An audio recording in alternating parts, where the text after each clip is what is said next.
बिहार की पूर्णिया लोकसभा सीट के बाद काराकाट में भी त्रिकोणीय मुकाबला देखने को मिल रहा है। इस सीट से भोजपुरी सिनेमा इंडस्ट्री के सुपरस्टार पवन सिंह भी निर्दलीय चुनाव मैदान में हैं, तो वहीं दूसरी तरफ से एनडीए की ओर से उपेंद्र कुशवाहा और महागठबंधन के सीपीआईएम के उम्मीदवार राजा राम सिंह कुशवाहा चुनावी मैदान में हैं। इसी बीच केंद्रीय गृह मंत्री अमित शाह के एक बयान से काराकाट लोकसभा सीट पर राजनीतिक सरगर्मियां तेज हो गई हैं। अमित शाह के बयानों का अब मतलब निकाला जा रहा है। ऐसे में सवाल ये उठ रहे हैं कि अमित शाह ने काराकाट में ऐसा क्या कह दिया जिस पर राजनीतिक मतलब निकाले जा रहे हैं। दरअसल मामला यह है कि 26 मई को उपेंद्र कुशवाहा के लिए काराकाट में केंद्रीय गृह मंत्री अमित शाह ने एक जनसभा को संबोधित किया।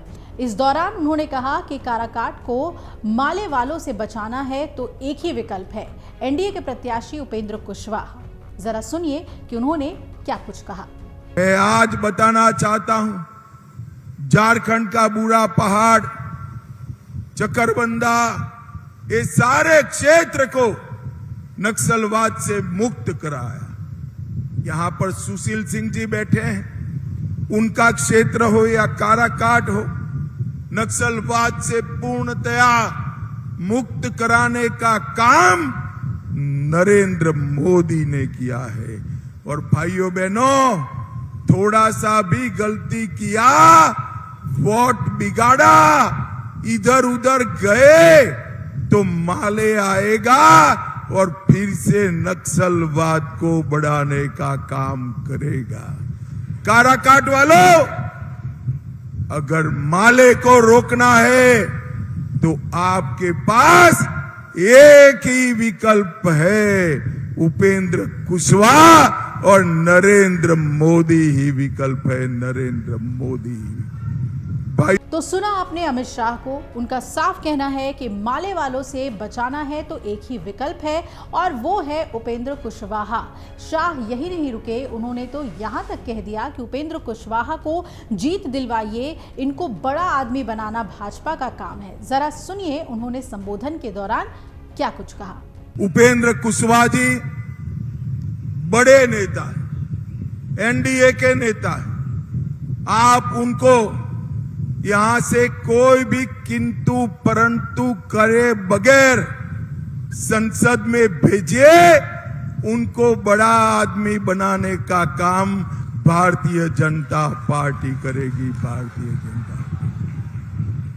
मुझे बताओ भाइयों बहनों, काराकाट वालों, उपेंद्र कुशवाहा जी को जिताओगे क्या? जोर से बोलो, जिताओगे? अब इन दोनों बयानों से साफ होता है कि उपेंद्र कुशवाहा अगर चुनाव जीतते हैं और केंद्र में एनडीए की सरकार बनती है तो उपेंद्र कुशवाहा को केंद्रीय मंत्रिमंडल में जगह मिलने वाली है। तो वहीं इस पर बिहार की राजनीति के जानकारों का कहना है कि काराकाट में मुकाबला त्रिकोणीय है। यहाँ जातीय गणित ऐसा है जिससे काराकाट की लड़ाई और उलझ गई है। उपेंद्र कुशवाहा के सामने माले उम्मीदवार के तौर पर जो खड़ा है, यानी कि राजा राम सिंह, वो भी कुशवाहा जाति से ही आते हैं और उपेंद्र कुशवाहा के कोर वोटर्स पर निशाना साधे हुए हैं। वहीं दूसरी तरफ पवन सिंह राजपूत जाति से आते हैं, तो एनडीए के कोर वोटर्स माने जाते हैं। इसी को तोड़ने के लिए और उपेंद्र कुशवाहा की जीत को आसान बनाने के लिए अमित शाह के इस बयान का अर्थ निकाला जा सकता है कि उपेंद्र कुशवाहा को जाति के चश्मे से ना देखें, बल्कि एक केंद्रीय मंत्री के तौर पर देखें और वोट करें। एग्जिट पोल 2024 1 जून शाम 6 बजे से, लोकसभा चुनाव के नतीजे 4 जून सुबह 7 बजे से। देखिए चुनाव नतीजों से जुड़ी हर खबर सबसे पहले, सबसे सटीक, केवल अमर उजाला पर, amarujala.com।